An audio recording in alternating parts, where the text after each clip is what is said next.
Welcome to the Joey Show. I'm Joey Avery, folks. We are back, and oh my goodness, I hope you're enjoying your white boy summer. We kicked you off with an introduction to that last week, but this week I'll tell you who might not be enjoying their white boy summer, and that is, of course, the producers of Love is Blind. Thank God I have a podcast.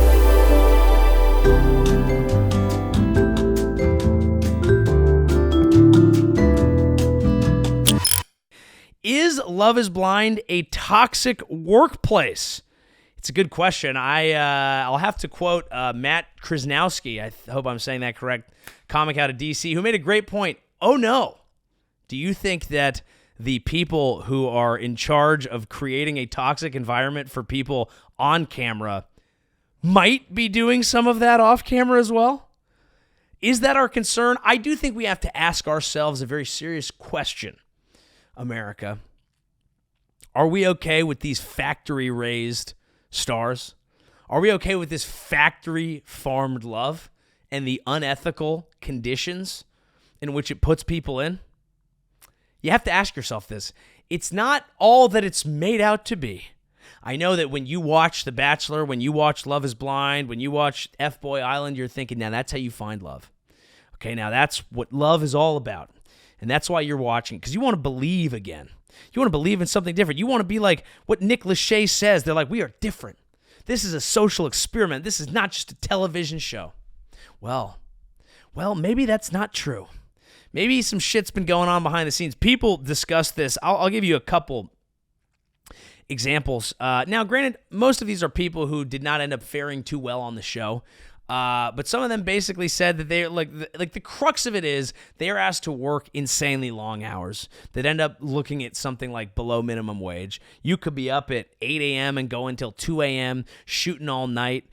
You're deprived of your phone. You have no other entertainment. They call it putting you on ice. So even for days before you go in, they want you to have no contact. They want you to be focused in. All you're really allowed to do on these things is like lift weights and flirt and get hammered. It's like jail for hot people, a good jail, and, you don't have to plow the fellas in the old behind, but, jail nonetheless. It is an uncomfortable situation, and it's a very interesting article. It is far too long. Who has time for this, New Yorker? I literally spent 25 minutes on this goddamn thing. I'm going, all right. But, again, I do this for you guys so that you don't have to. The Joey Show. Because you're not going to read that. Maybe that's a good slogan for us here. But there's some specific examples that get pretty intense. But the general thesis here is that a lot of people who've been involved in reality shows are not liking how they're treated and are wondering if it may be prudent for them to unionize, which is a fascinating concept. The idea that anybody on a reality show would like to work in solidarity with one another and that they're not in it for themselves.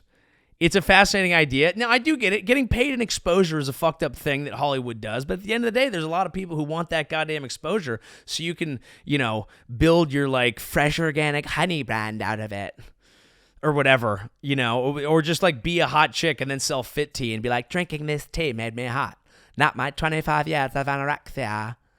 And the fact that I work out for a living, it's the tea. You can buy what makes you hot. Yeah, good. I was in an Uber in Texas, and this guy spent the whole time telling me, he's like, dude, these bitches are stealing my business model. Fuck Atlanta. I was like, what? And he was like, I came up with a business model. All these bitches are stealing it, dude. Fuck these bitches. I was like, what, dude? What's your business model? And he was like, I got this cream. If you rub it on your stomach, the fat just melts off.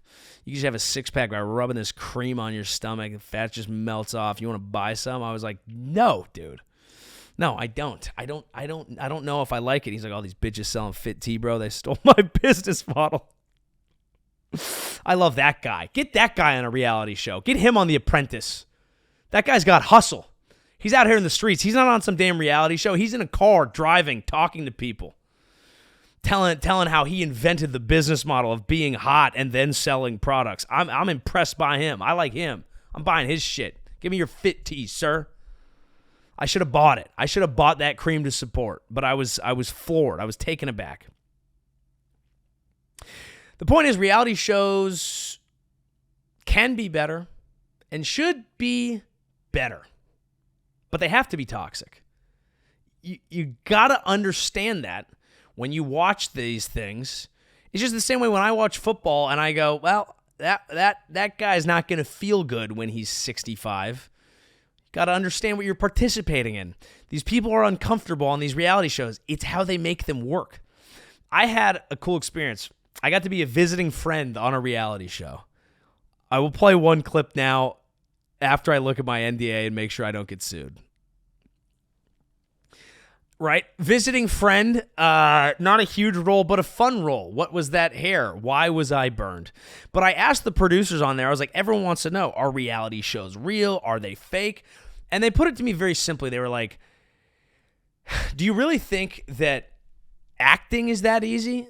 That we could just pay people and make them act in certain scenarios? They're like, no, what we can do is set up scenarios that make people react in strong ways that provide content. That's how the whole game works. It's to put people through a ringer of stress so that they become entertaining. They pick people that'll be entertaining. They set up situations that are absolutely ridiculous, and then they film everything, and they want you to, hey, get some drinking in. Hey, stay up a little late. Hey, be a little loopy. Hey, how did that make you feel? And when you sign any of these documents, every single thing that it says is like, we can take you out of context. You have no recourse whatsoever. And you have no choice. You just sign it. Yeah. What am I going to do? I'm already in the fucking Caribbean. Yeah, fine, whatever. Maybe some of these people get Asians. I don't even think so. They just make you sign, hey, we can take you out of context. We can rearrange the words that you say. We can set it up, because at the end of the day, making content is hard, guys. It's a hard thing to do. They have to give themselves every advantage to just film people and then make it interesting. If you filmed your daily life, it would suck. I know everyone wants to have a vlog. They're bad. Most of them, and the good ones, are fudging shit. Some of the best entertainment is lying. The best art is all truth, right? These are different concepts. The best art is all truth. Maybe massaged truth, certainly a presented truth, but an attempt to communicate some truth on a true level. That's what makes art fulfilling, right? That's what like the best. I can only speak from stand-up, but like you get a joke off and it's, wordplay or whatever, yeah, it's pretty good. If you really feel something and you find a way to express it, oh, that's the feeling. That's what you're after. Not just that it worked, but that it worked and you were trying to communicate something that was potentially difficult to get across. That's art. This shit is not art. We all know this, except for the people involved sometimes. It's trash. It is slop made by pigs for pigs, and sometimes oink oink, I'm a piggy. That's okay. Take me to the trough. Feed me that love content. But a lot of times it makes me feel like shit, so I don't watch it so much. You know what I watch? Clips of me, too much, that make me sad, because it's not good to watch yourself that much, but I have to edit. Look, here's the point. Reality shows are always going to be fucked up because they have to be interesting. Not only, like I said, the dynamics of getting a human being to be interesting, on top of that, think about what any movie is. If you ever read anything about screenwriting or paid attention to movie reviews or whatever, they talk about the 3-act structure, roughly the hero's journey. You get to know the hero, you get to know the scene, you get to know what's going on in Act 1. Act 2, you put him through the ringer, you put him through hell, something big happens, there's a conflict. How does our hero react? And then they have maybe changed along the way. That's how every movie is structured. When I first learned about that, it bummed me out. I was like, I don't want to think there's a formula to shit. Formulas make me hate things. It's when I stopped liking hockey and basketball, because when I was a kid, I could just run around and be free. That's what I liked. I didn't like the structure. I didn't like the formula. It bummed me out. Bummed me out about movies too. I was like, I don't want to write that. I just want to hit the page and just vibe it out. I wanted to have my own personal experience, but that's not how it works. Everything has a formula. They know what they're doing. Reality shows has to follow the same formula. It's basic storytelling. So that means when you would take a character and put them through hell, you have to do that to a human being for it to be compelling. A real person in real experiencing this shit for themselves who can't act. These people want them to cry. They want them to yell. They're messy hoes. And that's okay. That's what we've demanded. It's what we want. We say, give me that and call it reality. I beg of you. I want a housewife throwing her chipped nail at someone else. What was the biggest moment? That Bravo, the Sandoval guy, cheated. Real people. America goes, yes. We would all go yes, because that's what we want to watch. I watch cringe all the time. My algorithms have figured out that I love things that aren't good, because I like comment sections sometimes. But I do like cringe. We all like cringe. It's okay. It's one of the things that draws us to it. But unfortunately, that does mean that people are going to have unfortunate experiences at these. I'm speaking broadly here. There are things that can cross the line, and I think some of the stuff Love is Blind did cross the line. A lot of these are going to court, so we will find out what people said. One of these guys started a nonprofit. You can, if you're interested, for these reality show stars called Cast Members Are People, Not Live Props. I don't know if I agree. You know, like, it depends on the show. It depends on the show. What if it's Naked and Afraid? I mean, I guess at least they knew. Maybe you need to be more upfront. Maybe that's the problem. Cast members are people who should be communicated to the way in which they will be used as live props. That, I think, might be a little bit better. I think that might be. Now, there was one of these stories here. A girl had like an actual panic attack, and they sent the guy back in to talk to her, and then they misrepresented the whole thing and made it look like it was a fight about love, and then she had like damage from that, and she said that when she communicated with them that she wanted to like leave and stuff, they wouldn't let her. Like, that shit, that's too much. Okay, that, I think we can all agree, enough of that. But did they keep you up too late? You know, did they misrepresent you? Oh, did you not feel like a human full of agency? Well, you went into a box to talk to a stranger and fall in love in front of America. And you trusted Nick Lachey. That's who you trusted in all of this. Nick Lachey was the one who was like, this is a fucking social experiment, bruh. This is what matters. Does anyone even watch this anymore? I watched... Does anyone watch reality? I watched this stuff during the pandemic. I thought we'd moved on. I thought we all were watching the NBA playoffs and listening to podcasts about it like me and my boys. I know. People like different things. I like Hot People Jail. Hot People Jail is a fun... That should be an episode. Hot People Jail, or a show. The Stanford Smoke Show Experiment. That's what we could call it. And that would really be a good experiment. The Stanford Prison Experiment is, people always talk about it in psychology. It's the idea that they did this experiment and everyone was students. Some became prison guards, others became prisoners, and it was just an experiment. And by the end of it, the prison guards were like kind of abusive towards the prisoners. Look up the specifics. I'm a one-man team here, so I'm just not going to get lost in that. But that's more or less what happened. And it's true, and that's what happens. That's how human beings work. That's why I do think, I talk about this on stage, when you want to look at large political events, when you want to look at conflict, when you want to look at stuff, don't excuse anything, because there is right and wrong, but ask why. And what would be happening if you'd had that same experience? How would you be acting? It's a very interesting question to ask. Stanford Smoke Show Experiment, how do we do it? We would have to take objectively ugly people and make them hot. I guess you would do that by, here's what we do. This is fun. So we get a group of objectively hot people, and they're not allowed to sleep with anybody. Let's say there's 12 of them. In that jail, there are 4 absolutely hideous people, but they're the only people you're allowed to fuck. Okay? And we keep everybody in this prison for... We have to do it for 2 years. I gotta be honest.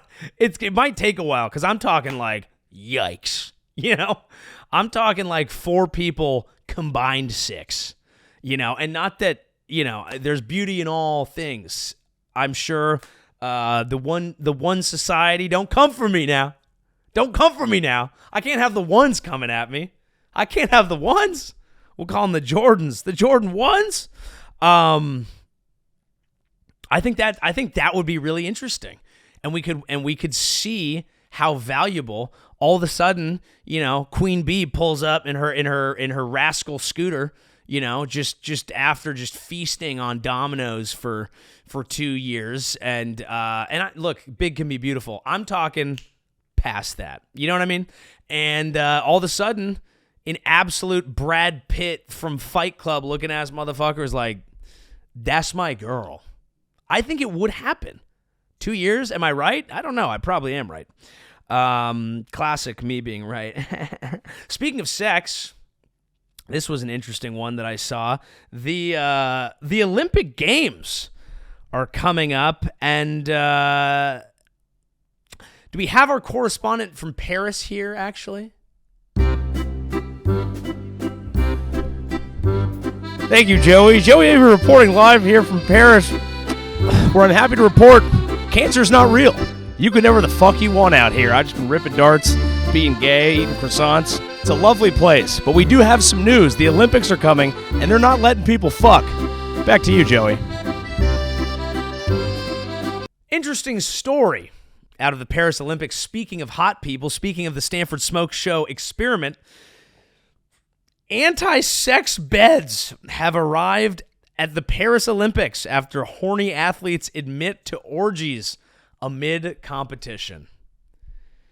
Anti-sex beds? What are you talking about? A king bed in a nice home with a married couple who doesn't fuck anymore? That's so sad. I hate when people don't fuck anymore. I think you should try to fuck forever. All right? That is a key to a happy marriage. I saw Mario Lopez talked about this the other day because Carson Daly said something about how a bed divorce has helped his marriage because they each get their own sleep. And Mario Lopez was like, gets too freaky around nighttime for me, boy. My boy Mario, throw up a photo. My boy Mario gets it in. Why does he look younger than me? Hard work and dedication. But he gets it in, and I respect that, and I respect the athletes who want to fuck as well. You want to toss your little pole vault into someone's swimming pool. I think that's a fine thing to do, and I think they should be allowed to do it, and I think that's a beautiful thing to do. Do we not care about the future of society?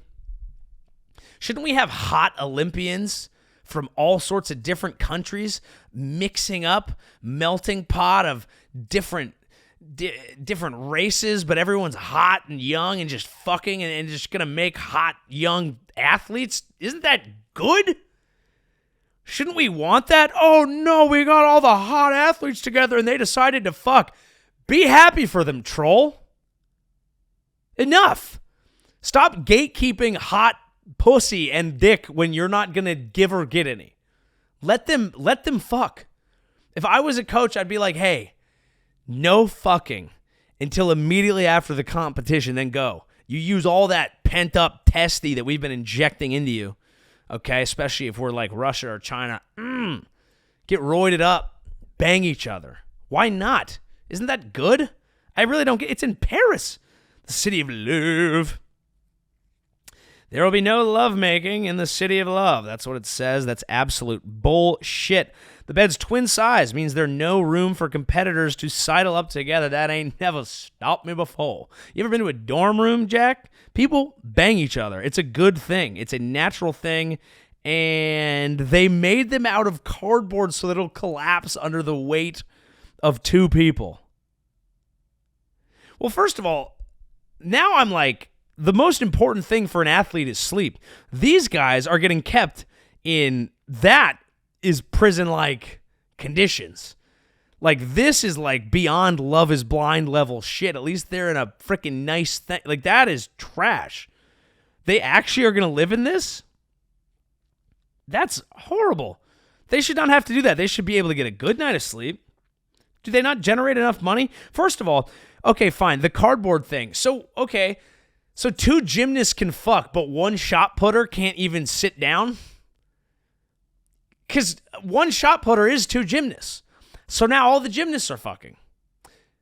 Nothing wrong with that. Come on now, nothing wrong with it. But Jesus Christ. Dude, two shot putters just shrekking it up out there in Olympic Village. I ain't mad at it. I'm really not. But I don't think this is right. Hot people should be allowed to fuck. This is an easy thing. I think we've all agreed on that. In fact, that's the reality show. Fuck Love is Blind. Fuck The Bachelor. Just film it 24/7 at the Olympics, but they smash. Follow the relationships. Don't force them. We don't have to set up a fake stressful situation. They're in a stressful situation. One of these motherfuckers has to shot put. The other one has to go spit on a beam. Will they fuck? Probably not.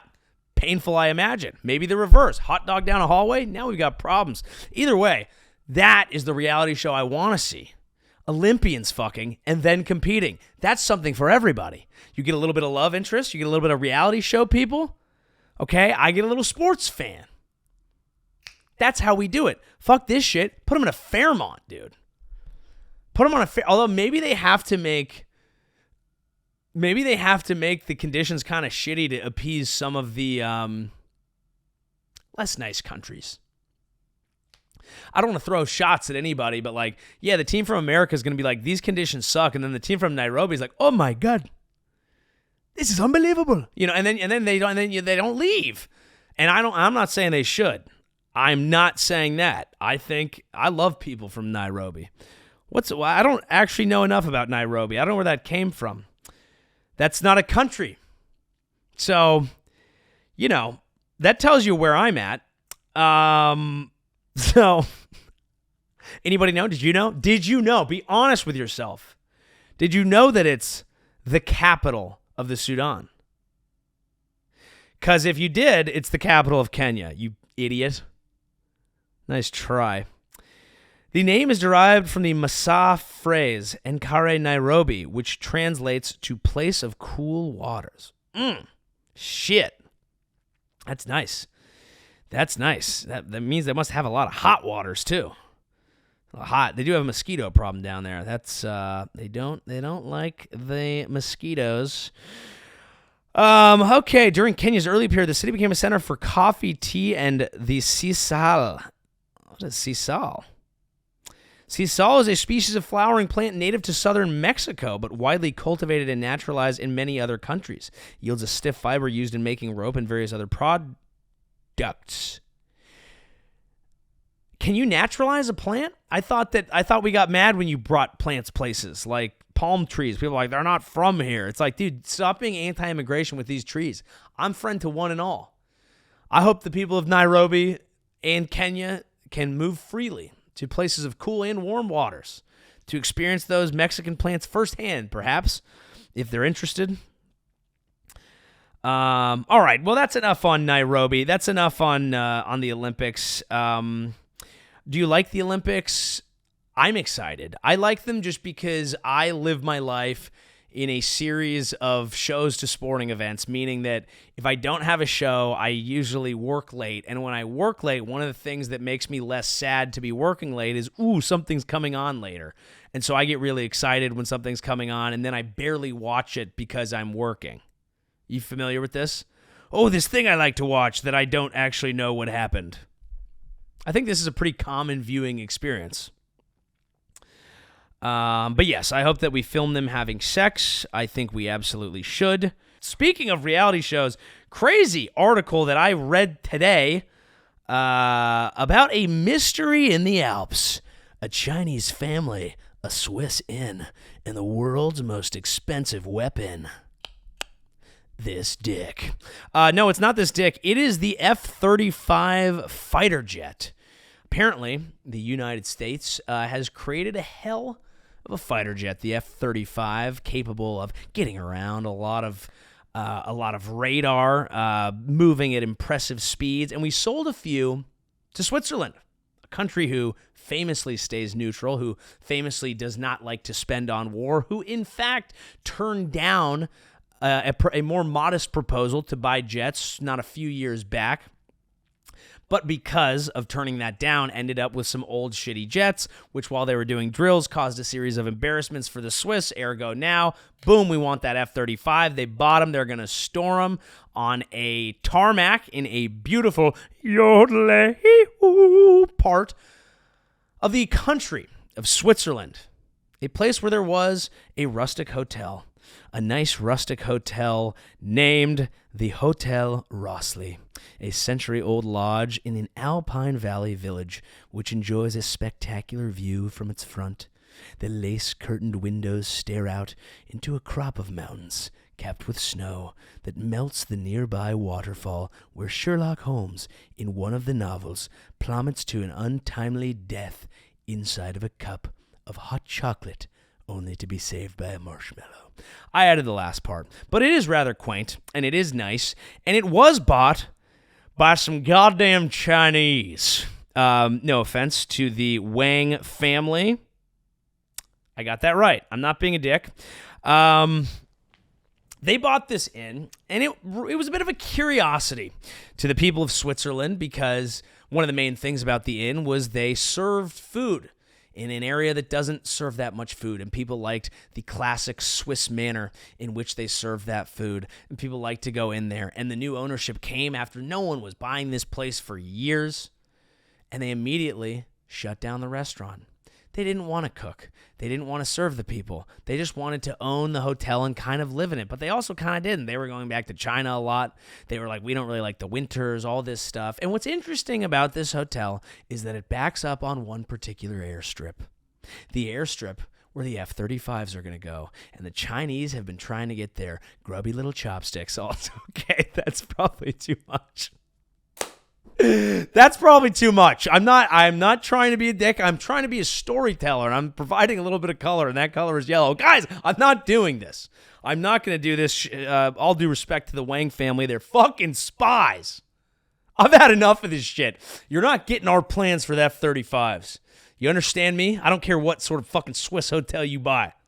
We are not going to allow this shit to happen.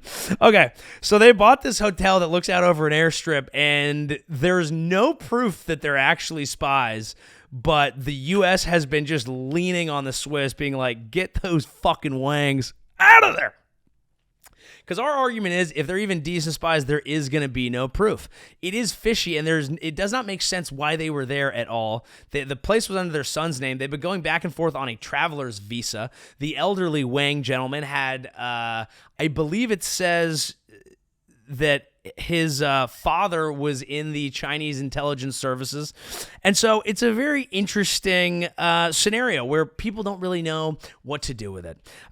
Because on the one hand, you don't have proof. You just kick people out of this hotel. On the other hand, dog, them F-35. So as of now, they scared them back to China, and majestically, the place has gone up for sale, which is very interesting and has had some ramifications. This is the type of stuff that I'm glad is going on. Whether it's true or not, obviously I hope that, hey, this could be, we don't need to mistrust everybody. This could just be a nice family who wanted to live in Switzerland, even though they clearly didn't like it very much, and bought a place that lost some of its value by not actually providing the services that it served. And do I think they're spies? I fucking know they're spies. Get the fuck out of there. Don't look at our planes. Stop looking at our planes. I don't like that shit. Cut it out. But if they were just a family who bought a house, then that is rude. But I'm glad that we're still engaged in this kind of shit. This is the type of politics that I find fun. I don't love the arming and of people who are actively killing and the and the gross things that we're doing and putting restrictions on people's lives and telling them, I don't like that. What I do like is don't buy that Swiss hotel and look at our planes, you fucking bitch. That's fun. See, that's fun, but it can cross the lines. It's fun to do some spying. It's fun to be a little clandestine. It's a little naughty. Oh, it's like naughty on the world stage. I like that. But then you can get too naughty.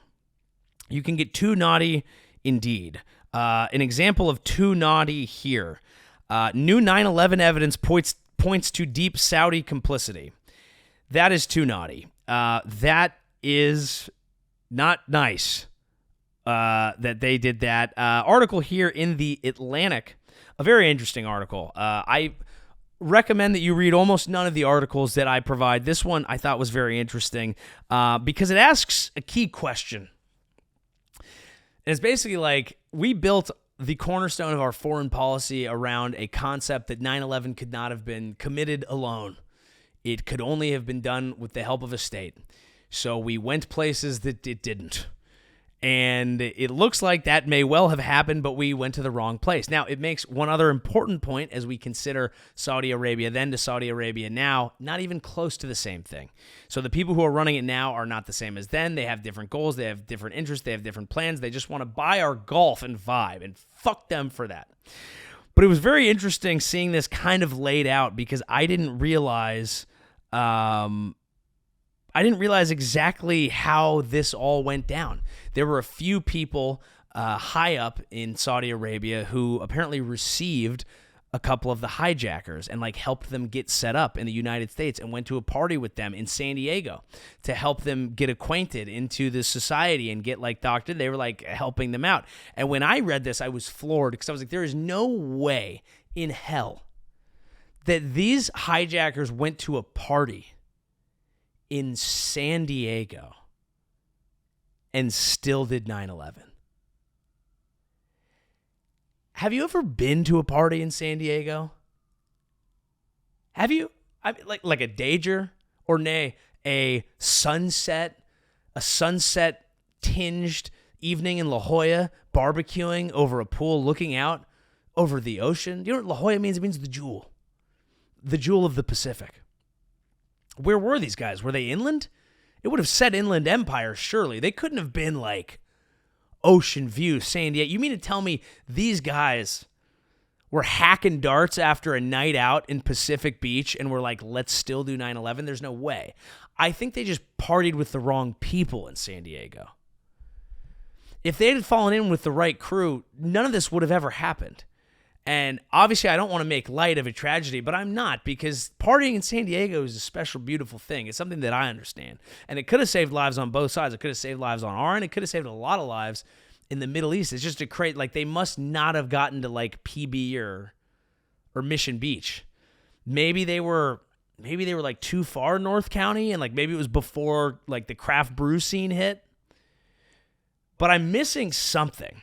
Did they not have a California burrito?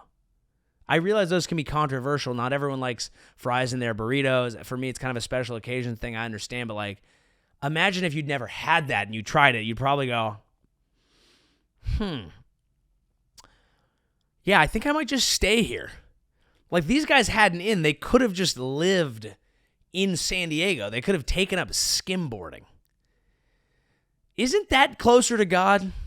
Genuinely. I know that this might be flying in the face of certain parts of the version of Islamic doctrine that they believe in. I don't believe that's what everyone believes in. These were clearly warlike pieces of shit who don't even understand the greatness of the greatest city in the United States. But isn't like skimboarding in the afternoon, isn't that closer to God than what these guys were doing? I don't understand how they could have done that and still arrived at the same conclusion. It is, yes, I guess the point of the article is more about the ramifications of America not understanding who actually had assisted with this, how it's probably Saudi Arabia. They're obviously denying it. Even if it is, it's really a different group, so we don't have to punish them. But it is kind of crazy that all this shit was popping off. Maybe at their embassy that not everybody knew, but some people knew. And if some of this shit is being planned on U.S. soil out of the Saudi embassy, that's a stain on the FBI and all this stuff. Yeah, but the real thing to me is, how bad was this party in San Diego? Because there's 10 San Diego parties and then there's like 5s, but there's like, it's never below a 5. And I feel like even if they were at a 5, they would call this off. There's so much more to live for. Life's not all about drinking, and I know that they don't drink, but it's like one hazy. One hazy? One hazy? You're at Shore Club? Maybe you have one of those Red Bull slushies. Maybe the game's on. You're kind of watching the game. You're kind of watching the sunset. You've been out all day, but you've put on a collared shirt for the night, and it's like anything's possible. That's the real feeling. That's the real feeling of a party in San Diego that I think they never quite understood. Anything's possible. And I know they thought that they were a little optimistic. What they thought was that the U.S. is the leaders of the West world. We have to kill the infidels. They did believe that. I know people will say that's a simplification. It is true. They believe that if you had to attack the U.S. on the U.S.'s soil, that would be the one thing that would get the U.S. to be like, okay, shit, we got to pull back from being involved in this shit. Well, that was a bit of a miss. They didn't get that one right. I will regret to inform them that they did not get that right. It kind of went the other way. And there's a lot of things I wish went the other way. Okay? There's a lot of things I wish went the other way. I wish they would have been to the right party. That could have saved a lot of people a lot of heartache, which we hate. It could have led to less hate and more love in the world. And if there was more love in the world, maybe that would be a good thing. And maybe that's why we should have sex beds in Paris. And maybe that's why there is still hope for a thing like Love is Blind. If those producers can finally understand that they need to find love within themselves, they need to love the contestants, maybe that's what matters. Maybe the show will be boring, but the real thing is about the relationships that we've made along the way. Maybe that's the key. Maybe it is, folks. I don't know. But I know this. I love you. Thank you for listening to this episode of The Joey Show. I hope it was enlightening. I hope it was informative. I am certain it was close to neither, but I really hope we had fun. Much like a party in San Diego, which I think is what I want this podcast to be. But thank you for listening. I really appreciate it. Those of you who keep coming on back, come out to the live shows, joeyavery.com/live. And thank you guys very much for listening. Please like, please subscribe, tell a friend. That's the only way we're going to get this message of love out there into the world. And maybe, whether it's a disgruntled Saudi Arabian or just a bunch of people on a Boeing, we can stop the next plane from going down. Thank you very much.